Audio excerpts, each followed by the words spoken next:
Karibu. Welcome to my video today. Today, I just thought I need to do a quick follow-up to the last video that I did. Now, in that video, I actually talked about two things that are very important, I think, do help when you are building back home. So in that video, I talked about having a local number. This is a number that is a Zambian number or from any African country, your local number, a mobile number. Now, the reason why it is important for me to mention that once again is because, when you leave Zambia and you go back to your country in the where you're living in the diaspora, you need to make sure that that number is kept roaming. Now, why do I emphasize on this? Now, the reason why I emphasize on this is because when you are in Zambia or when you are in Africa, I don't know whether it's just me.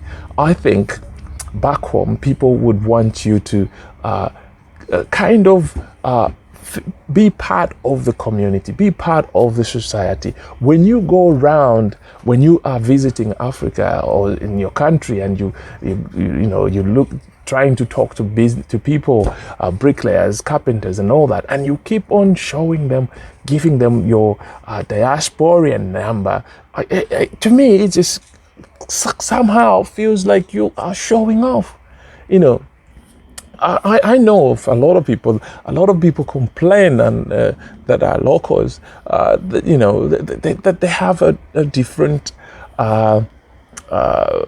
view of the people that are coming. Their own people coming back.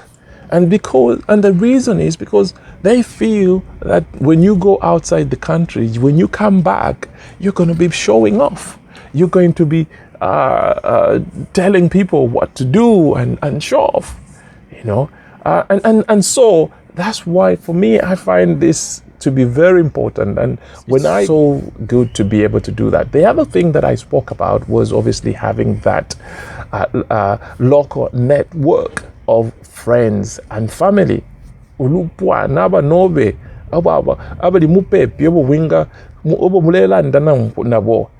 call these people to say, you can go to them and say, and again, when you approach these people to say, don't go, what now we took, and like you're trying to show off, because what they're doing is really, really important. You know the importance of what they're doing, so you humble yourself. You humble yourself, and you will see people coming to you to help you, a close network of friends and family. And if you don't have that, like I said, you can actually employ somebody to be doing the running up and down for you and reporting back to you. Again, you can do this. You've got a local account, you can pay that guy and all that. So I spoke about all this in the last video, but today I am going to start talking about land.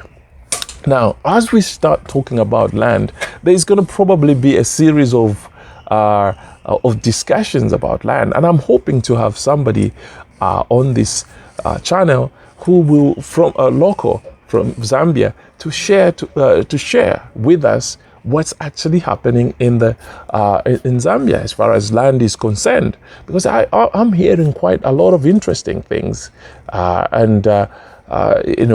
just think we need to benefit, we need to share and understand have that information so that we can be well equipped going forward should we decide to go and build back home. So as I start talking about land, I just wanted to say something. I don't know whether you know that about 10% of the land in Zambia actually belongs to the state.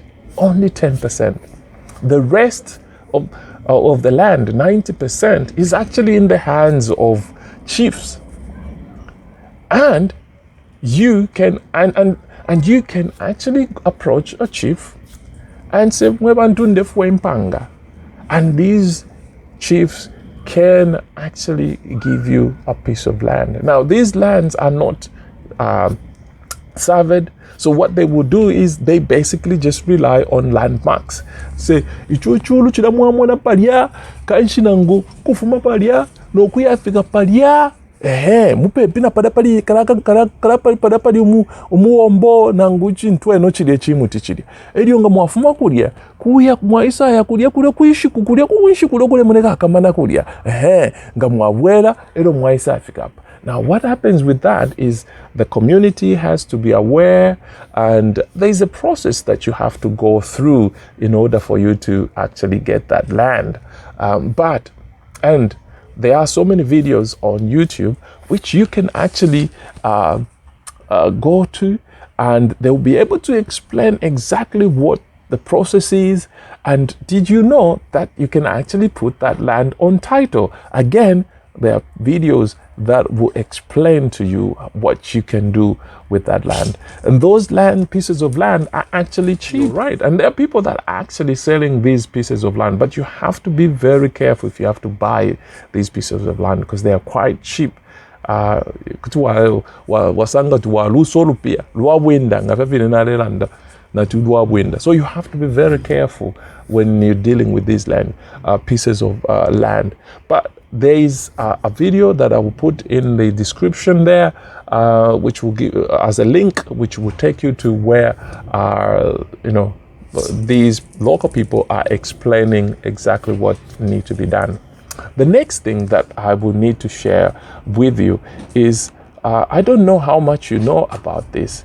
Now, government actually has come up with a website which you can it's a government website, and it actually gives you quite a lot that you can do.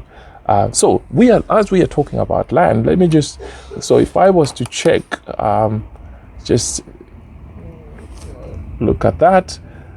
So we go to land lease and title registration. You can actually do this right on the computer once you meet the criteria, and you will be able to see what the criteria are. So for instance, if we're looking at land there and title registration, so it actually tells you who is eligible, who can apply, individuals and indeed organizations. Eligibility, it will give you a list of all those all that information that is required for you to basically get this title done. So you will need a survey drawing, you will need a recommendation letter from the Office of the Permanent Secretary, Ministry of Works and Supply. You may need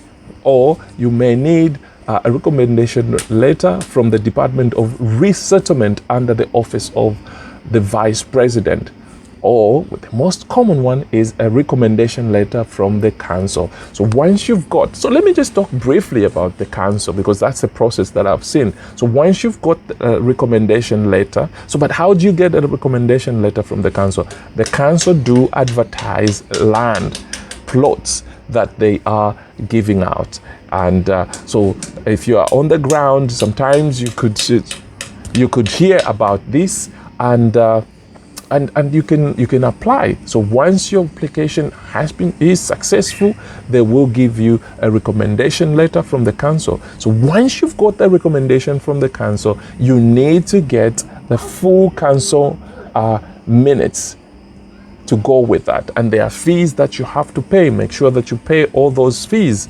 And once you've got all those fees, of course, you make sure that you've got a survey, engage a surveyor. You engage a surveyor to come and do a survey. Once you've got all these three things, then you approach the Ministry of Lands. Now, the Ministry of Lands will issue what they call ITT. Once everything, they're happy with everything that you've submitted, don't forget your national registration. So once you've submitted all this information to the Ministry of Lands, the Ministry of Lands will produce what they call an ITT document, and they will tell you what the fees are. Once you've paid that, there's a fee that goes with the ITT. Once you've paid that, and the process starts. So as you can see, you can actually apply for the title via this website. But again, You can probably explore this. I'll put the link in the in the description, and so that you are fully aware of all this information. Now, you know, it is very important that we buy land in Zambia. And again, if you are not going to Zambia, you know, make sure that you buy land for your children. Because when you look at us who are now in the diaspora, the reasons why I actually decided 20 years ago to leave Zambia will be completely different from the reasons why our children would want to stay where they are. They might decide no, I need to go back to Zambia, or I need to go back to Kenya or South Africa. Let them have that opportunity to make that decision.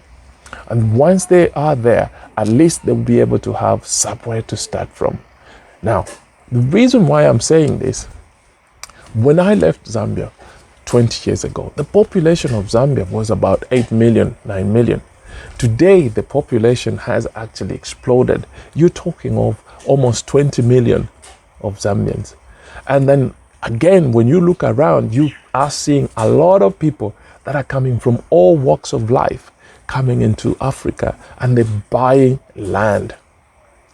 So today, when you hear this, please start looking around, make sure that you organize yourself and be able to buy. And if you are in the diaspora, it actually makes it easier. The reason is, you know, you are earning your pound, you're earning your dollars.